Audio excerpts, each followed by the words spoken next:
Урматтуу улуттук өнүктүрүү форумунун катышуучулары, кымбаттуу өнөктөштөр, кадырлуу мекендештер, бир кездерде көчмөн элдер эгиндин бир кочушу, бир кой, бир табагы, бир тай болгон ачарчылык замандарды да баштан кечирген. Ошол эле учурда кой үстүндө торгой жумурткалаган жакшы заманды да көргөн. Коомдо кандайдыр бир өзгөрүүлөр болгондо эл жаңы тириликтеп, ага жапатырмак киришип, тынбай эмгектенип, жаңы заманды жүрөгү менен тосуп алышкан. Залкар жазуучу Чыңгыз Айтматовдун Саманчынын жолу чыгармасында Субанкул айылга трактор айдап келип, дыңга биринчи бороз салганда эл артынан калбай ээрчип, оодарылган айгыр жал жер кыртышын көрүп сүйүнүшкөн. Бүгүн биз жашап жаткан заманыбызда миңдеген үй бүлөлөрдө ата-энелер балдарын кантип багам деп сана аркап жүрүшкөнүн мен абдан жакшы билемин. Ошол эле маалда 10 миңдеген таланттуу жаштарыбыз өз жолун таба албай жүрүшөт. Менин тилегеним элибиздин жакшы жашоосун камсыз кылуу. Мына ошондуктан Кыргызстанда жакырчылыкты жана теңсиздикти жоюу мамлекеттин бардык экономикалык, каржылык жана социалдык саясатынын башкы артыкчылыгы болууга тийиш экенин баса белгилеп келемин. Улуттук өнүктүрүү форумунун жакырчылыкты азайтуу, теңсиздик темасына арналганы менин көңүл чордонумда турган маселеге төп келип отурат. Элибиздин жашоосу көзгө көрүнөрлүк жакшырса экен деп, иштээрге иши болсун үчүн ишканаларды ачуу, эски заводдорду жаңыртуу, чакан ишканаларды чоңойтуу, жолдорду оңдоо, жүздөгөн курулуштарды бүтүрүүгө болгон күч аракетибизди жумшап келебиз. Акыркы 3 жылда Кыргызстанда мамлекеттик кирешелер өсүп, амбициялуу программалар ишке кирип, өнөр жайды өнүктүрүү, эл аралык инвестицияларды тартуу боюнча олуттуу ийгиликтер жаралды десек болот.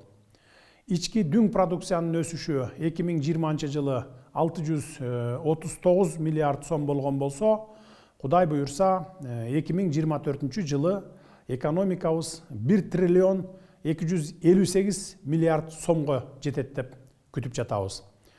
3 жылдын ичинде ички дүң продукция 2 эсеге көбөйдү. Менин түпкү максатым жалпы элдин жашоо шартын жакшыртуу үчүн экономиканы өнүктүрүүгө жетишүү. Мен дал ушул милдетти мамлекеттик бийликтин бардык системасынын алдына коюп жатамын.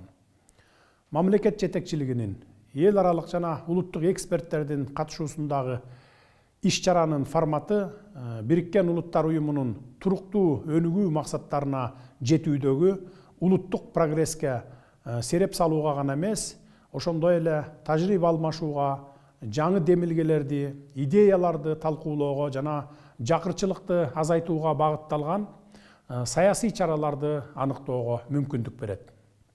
Бийликтин бардык органдары жаңы жумуш орундарын түзүп, иш менен камсыз кылуу чараларын күчөтүшү кажет. Эмгек акыны жогорулатуу, пенсия менен жөлөк пулдарды, ошондой эле калктын жакыр жана социалдык жактан аялуу катмарларына социалдык төлөмдөрдү төлөөнү көбөйтүүнү камсыз кылуу негизги аракеттердин бири болуп кала берет. Урматтуу бүгүнкү форумдун катышуучулары, биз жакырчылыкты кыскартууга акчалай кирешеге жетүү жагын эле эмес, билим берүү, саламаттыкты сактоо, таза суу, тамак аш, турак жай жана бакубаттуулуктун башка аспектилери сыяктуу бөлөк ресурстарга жетүү өңүтүнөн да карашыбыз зарыл. Жакырчылыкты азайтуу боюнча аракеттер комплекстүү мүнөзгө ээ болушу керек. Ал үчүн жарандардын бардык муктаждыктары камтылган, координацияланган чаралар абдан маанилүү. Ушул жылдын сентябрь айында Бириккен Улуттар Уюмунун башкы ассамблеясында Кыргызстандын инклюзивдүү жана сапаттуу билим берүү үчүн системаны өзгөртүүгө жана реформалоого, жашыл экономиканы илгерилетүүгө, социалдык коргоо системасын чыңдоого багыт алгандыгын билдирдим. Кыскасы, өлкөнүн бардык катмарында тең укуктуулукту камсыз кылып, жашоо сапатын жакшыртуу үчүн жагымдуу шарттарды түзүүгө багыт алабыз. Урматтуу айымдар жана мырзалар, Кыргызстан Бириккен Улуттар Уюму, эл аралык уюмдар жана каржы институттары менен өнөктөштүктө туруктуу өнүгүү максаттарына жетүүгө чечкиндүү түрдө белсенүүдө. Ошондуктан эл аралык коомчулуктун бардык мүчөлөрү өнүгүү жана жакырчылыкты кыскартуу жаатындагы өз милдеттенмелерин аткаруу үчүн макулдашып, биргелешип иштөөсүн камсыз кылуу өтө маанилүү. Кыргызстан сиздер менен бул багытта кызматташууга кызыктар жана даярбыз. Сөзүмдүн аягында форумдун ишине ийгиликтерди каалаймын. Кыргызстан элинин турмушун жакшыртуу үчүн узак мөөнөттүү жана натыйжалуу кызматташууда бололу.